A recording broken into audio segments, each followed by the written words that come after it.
Let's go and see the wise old elf. See you in a bit. You okay? Yeah, good morning. Morning, mate. We're with Joe today, again. Right. Well, here's what I've been up to. Having a catch up. Yeah, we were talking about tomatoes and watering and feeding. Just a milk bottle, a couple of holes in the bottom and one or two round the side. And then cut that out. Yep. So all I've done now is, I've done these since we last came. So now, Oh, right, yeah, they're already in. I haven't seen them. so mate. them's already in. So now all that water is slowly going to seep well down below the level of the tomatoes in the pots. Right. So all the roots then, if you reckon the roots are like our fingers, they can feel and sense, they know the water's there. So they're going to go and fire the roots down to where the water is. And it's readily available for them there. It's ready available. So probably the next fortnight we'll start putting some feed in with the water, and it's already done for you. So I've put a couple of marigolds in as well. Right, yeah.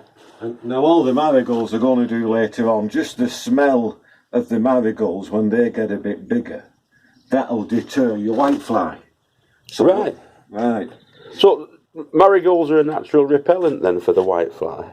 What is the smell of the marigolds? Because marigolds stink. They absolutely stink, and the whitefly don't like it. And I've always found if you put some marigolds, there's one here, one there, so I've got marigolds in each bed. Yeah. And as the tomato plant starts to get bigger and the trusses come on, and the whitefly will just, obviously they'll just come in anyway, the marigolds deter them. So anyway, I've done all the beds now. They've all got the pots in. I wonder, mate, Joe, if that works for greenfly as well. Does it work for greenfly? I'm not 100%. not sure. 100% on greenfly. But if you get greenfly, what I find with them, I would get some garlic, some cloves of garlic. I'd crush garlic up, Yeah. put the garlic in some water just overnight, so it Seeps its oil. by mixing the garlic and the water, let it soak overnight, you then end up with, like, not a concentrate, but a really stinky garlic water. And then if you spray that on, that'll help deter them. Right. I've heard about the garlic, yeah. The cayenne pepper as well as one there. Yeah. So this bed I haven't quite done yet. So I've done one bed, I've done two beds, and this bed now wants its water in. But these now, see, they're all spreading, they're all big arms, they're all big branches, and these are on the way. And they're just ready for taking out the pots and getting planted in. No. The pots are going to stay there Right. because the pots are bottomless. Okay. So when they were young plants and they went in, obviously the young plant went in, and the young plant would have probably only been that high. But the roots then started working down. And Yeah. as so I said before, there's already tons of manure underneath, yeah? So the plant roots now are going really deep down, because the manure's there, but the water's there as well. right. So they can feel and sense, and they're going down. So you're making your plant work. And as long as you've got a strong, healthy plants, you're not going to have any problem. So there's no weedy plants in here because they're all working to the maximum efficiency to get the water and the early nutrients that are in the soil underneath. But that was just my starter pots. Yeah. So the pots stay there. These will go bone dry on top. That doesn't matter because the water is underneath. That's because we've got. And were the pots bottomless when you started them as well? Yeah. Right, so you've not had to cut the bottoms off afterwards, like? Just 6-inch pots. Cut the bottom off. Yep. Yeah. You will put your pot. Here we go. All you will do. All I ever do. There you are. You with me? Yep. So that's it then. I would put some fresh multi-purpose in there, put my young tomato plant on top, and at first that young tomato plant is going to grow in the pot, but its roots are going to go down. And because I put my cane in at the same time and stake it up, it never gets touched after that. And the roots have to work to get themselves down. And the stem follows up and you tie it on, don't you? Tie it onto the cane. I've done the grapes since last week. Right. So the grapes again now. I'm looking forward to this catch up because I'm... Here we are. There's the grapes coming through. Right, here's another one that's come along now. I'm just going to pinch him out. Pinch him out. I might have to cut him out.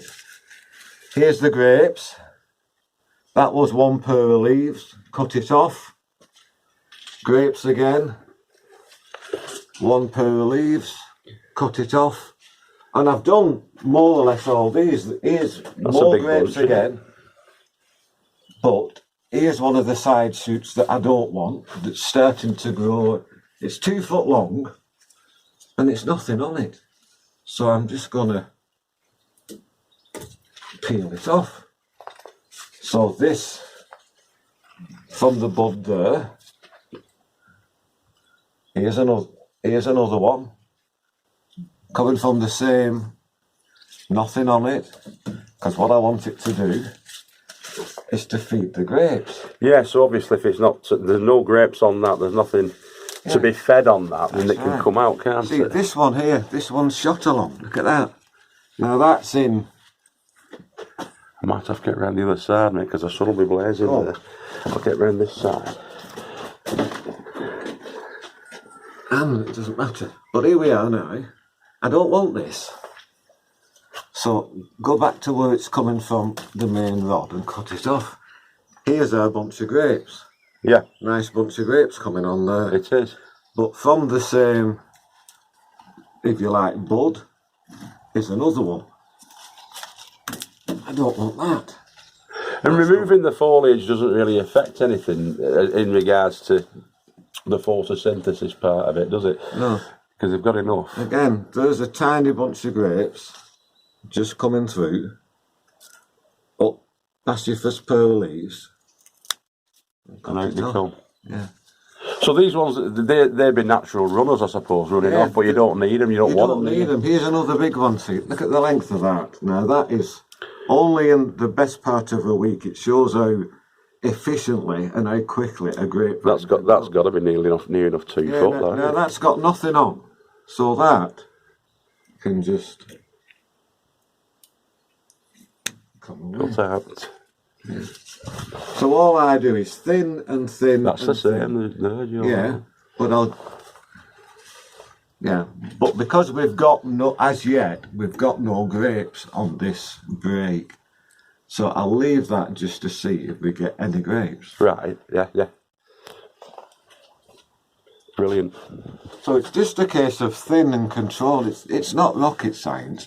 Here's a nice big bunch of grapes coming there, see now. Yeah. Yeah, so they've probably grown half the size again in a week. So mine are still quite bunched together, quite small. Yeah. They're not as swelled as these ones or as spaced out as these but ones. slowly, week by week, they are getting bigger and stronger. Yeah. But if I didn't thin them out and take away, here's another one. It's just beginning to come. There we go. So this bud now, you've got one little leg coming off. Here comes, and there's your grapes. Yeah, there's lots of grapes there coming off that sort of node. Yeah, so it's breaking there. Here it comes. Here's our bunch of grapes. And all I do, I just keep in control and keep this down as much as I can and keep it thin. And the idea being that all the nutrients, all the nourishment is just going to my grapes, not to all the arms that are going to come off with all the leaves on. As I always say, we don't eat them, we don't need them, cut them off and let the plant itself feed the grapes. Brilliant. Yeah. It's simple, commonsensical stuff, but it's stuff that actually makes a big difference, really, isn't it? That. I find it works for me. Just being in control. It's not a case of being a butcher But you've just got to you're in control, it's your plants. And if you don't do something about them, they'll just naturally carry on growing and growing and growing. And you don't always want the growth. It's plant husbandry, isn't it, I suppose? It's looking after them. It's just plant management. Yeah. And then all my little doorways, I've just made that to fit in there. There we go. So the air's going to move through, and when it gets the air's going to move through, it'll keep the insects out, and we just get the circulation of air. Great. It's only 8 o'clock now, the sun's up, it's already like 15 degrees in there now. And it's just going to get warmer through the day.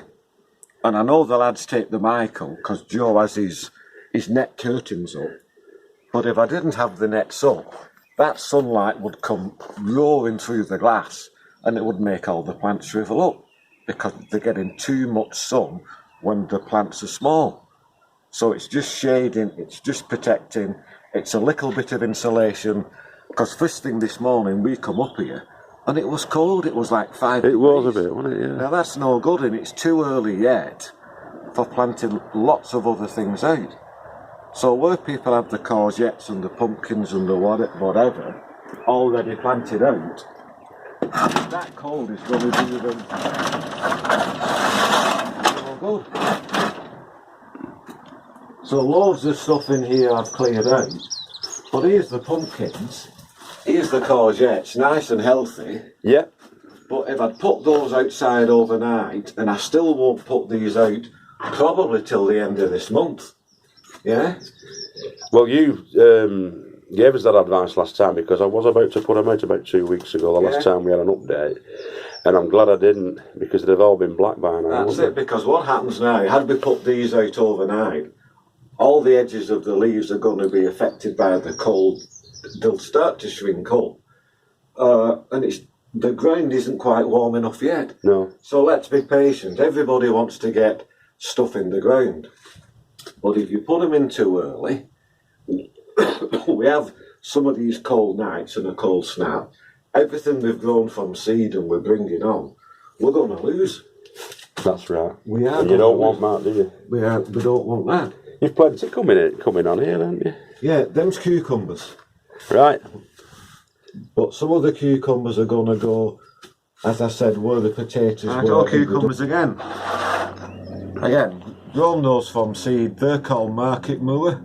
That's the name of the cucumber. Yeah. And they give us probably 12, 15-inch ones. And what lots of people don't realise, if later on you've got cucumbers on your cucumber plant, and like Margie will say, oh, my mum, she only wants half a cucumber. So if you can imagine growing, you've got a cucumber 12, 15 inches long on your cucumber plant. Mm-hmm. Get your knife and cut the bottom half off.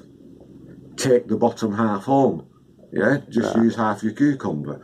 But the piece that's growing will callus over that you've left on. Yeah?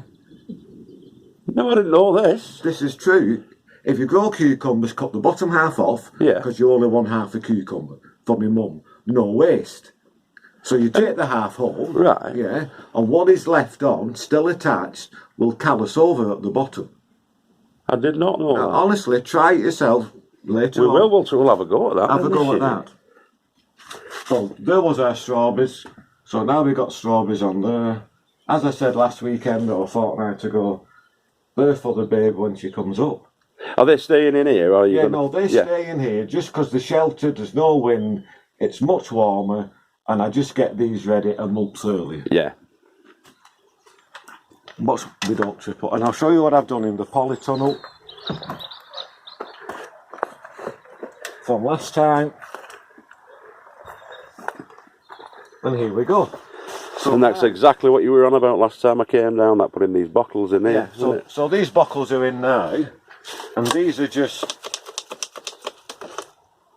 a couple of holes in the bottom.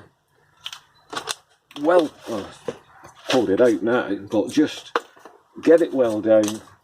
Yep. Couple of inches below the surface. I'll water these, yeah, which are in between each plant, and off we go. But again, it's an efficient way, you're not wasting water, and it's going down below the root level. So the roots then are going to grow and aim for the water. Yeah, seek out the water. So all these will just get watered by watering the bottles that's in all the way up. We could really use a polytunnel, I think. I think that's the only thing that we're lacking now, building-wise, a polytunnel. And then all down the side, I've just put more tomatoes in, yeah? And that's how I'll be doing mine, because that in the tray setup like this is how we're doing ours this year. Yeah, because by doing them in the tray, yeah, I can just water the tray, and then they can draw the water up. Yeah. So rather than watering here, I just water the tray and they take up what they want when they want it.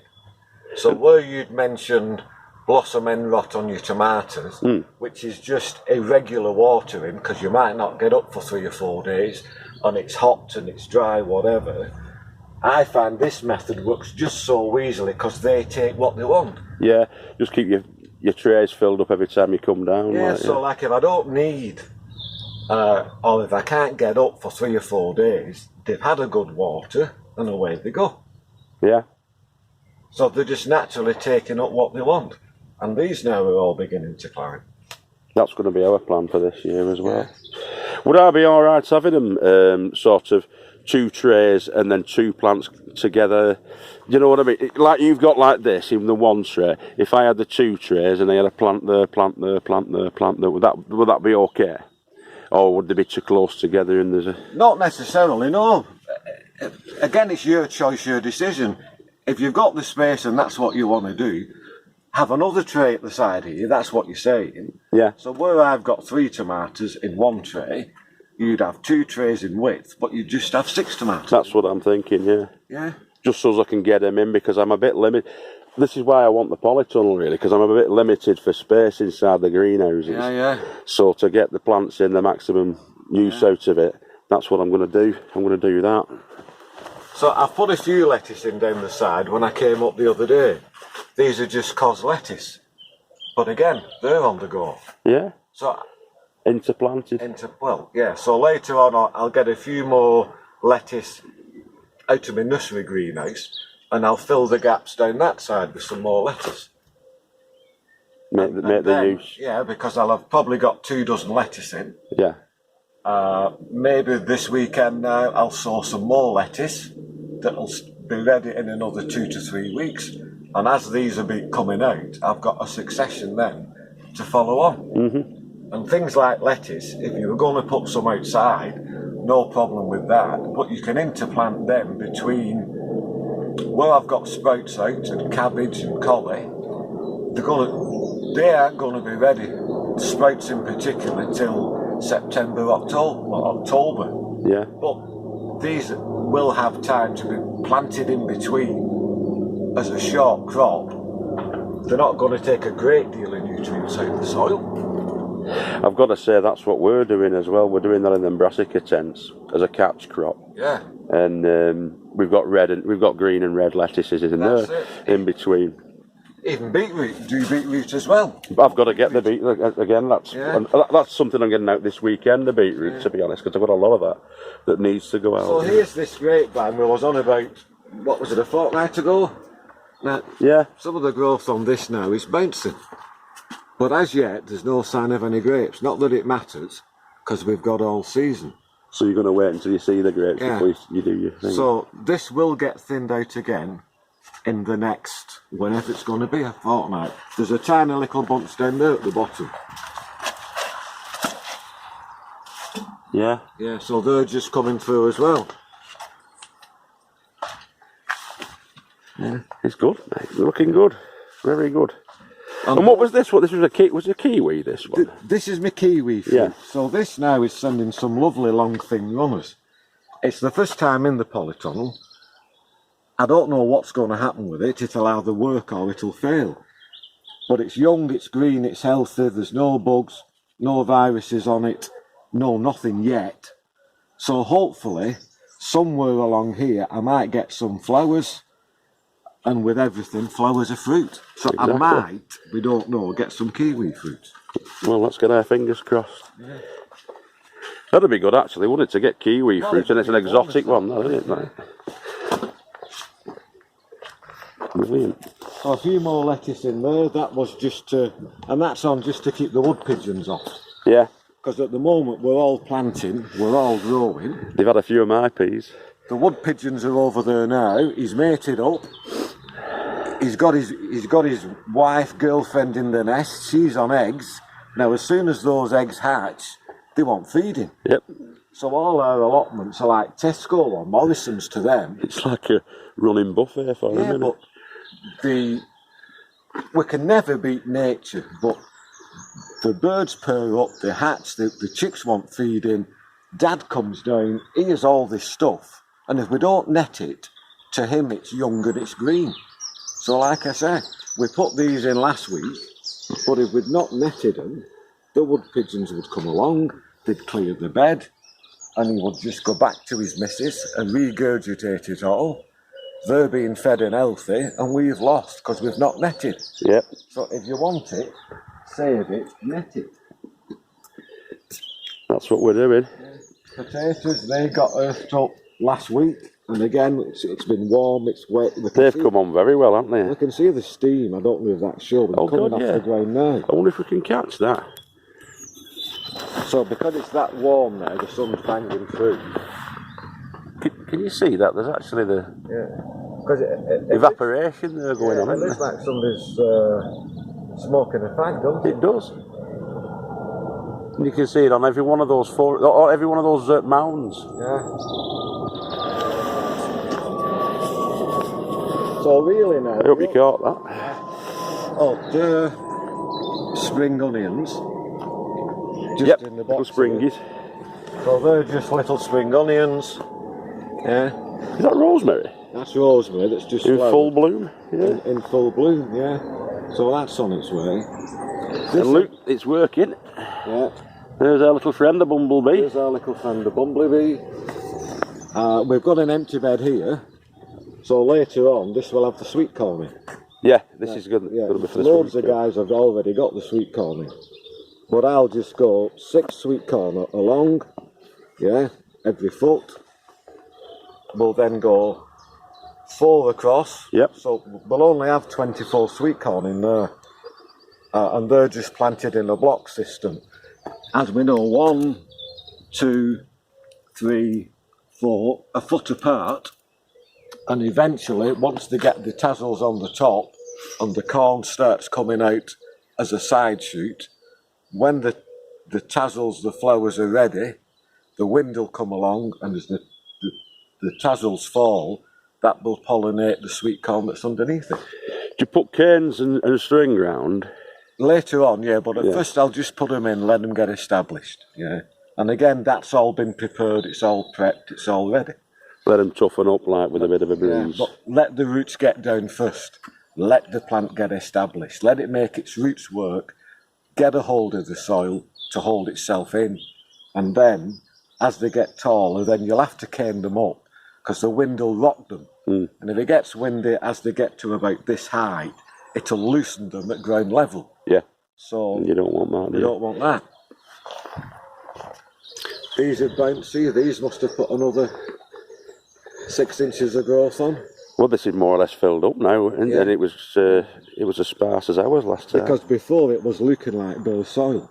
It was. Yeah, but now it's just... You could actually see the old stumps of the canes last time we did this. It was only about 2 weeks ago, that was. Yeah. And most of these the summer ones, or the autumn? These are just an autumn one. It's just a late fruiting raspberry. Yeah. Because you treat summer raspberries and autumn raspberries differently. These are autumn. Right. September, October. So when they've finished flowering down to the ground. Yep.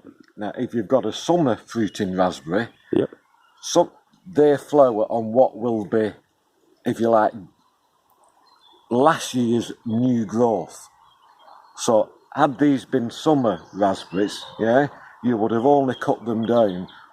You would have taken half of the old growth out and left the new growth in. So the new growth will then give you this year's fruit. I'm glad we've left the labels on the ones that Helen bought then, because they're all sort of planted together, really. But they just want treating differently. But the autumn fruits are generally bigger than the summer, aren't they? They're generally a bigger fruit, aren't they? I suppose that depends partly on variety and how much goodness and nourishment you've got in your soil for them to feed on. Right. Yeah. But yeah, they're bouncing up now. And what sort of a soil mix have you got in there? Is it your well-rotted manure, the standard stuff? It's my well-rotted manure, the standard stuff. I put some blood fishing bone in early on, just before they started to grow, because that's a long, slow release, and then the rain will wash that in. So they've got the manure, they've got some blood fishing bone in to encourage them to grow, which it's doing at the moment. And the next time they come up, I know this is wire for me espaliers, but I'll just get some string, I'll tie it round here, run to the next post, tie it round the next post, just to keep them inside this framework, because as they get taller, they're just going to lean over and fall all over the place. Yeah, it's to corral it, really. It's like a corral setup, really, isn't it? You've come for what? Which one? All off tongue? Hey up, Henry. Yeah, we've got some striped stuffers. Not a problem, that. We'll get you some of them. He'll have one of them. So that's about it now. That's just where I'm... Fantastic. Again, thank you very much, Joe. You're welcome. And I'll get a tomato for that gentleman down there. Who's that? What's he on, beefsteak? Who's that? Is that guy, the fella behind you? Rubbish. Yep, in the compost. In the gabions. In the gabions. It's all looking superb, isn't it? Excellent stuff. Right. Thank you very much, Joe. Catch you later on. Bye now. Yeah, so it's fantastic stuff as always when we go and see Joe, you know. He's a great guy. The wise old elf, wise wisdom on the 5th of May. The May musings of the wise old elf. I hope you enjoyed it. We'll be catching up and we'll be following the progress on Joe's plots as we go through the season and into the end of the year. In fact, we did discuss it actually, me and Joe, that we'll have a couple of uploads, perhaps a month, as we're going through this next year, and we can show from start to finish and how Joe's getting on down there. All right, catch you all later on. Have a good bank holiday Monday, and take care. Keep growing with your head down. See you later, boys and girls. Ta-da.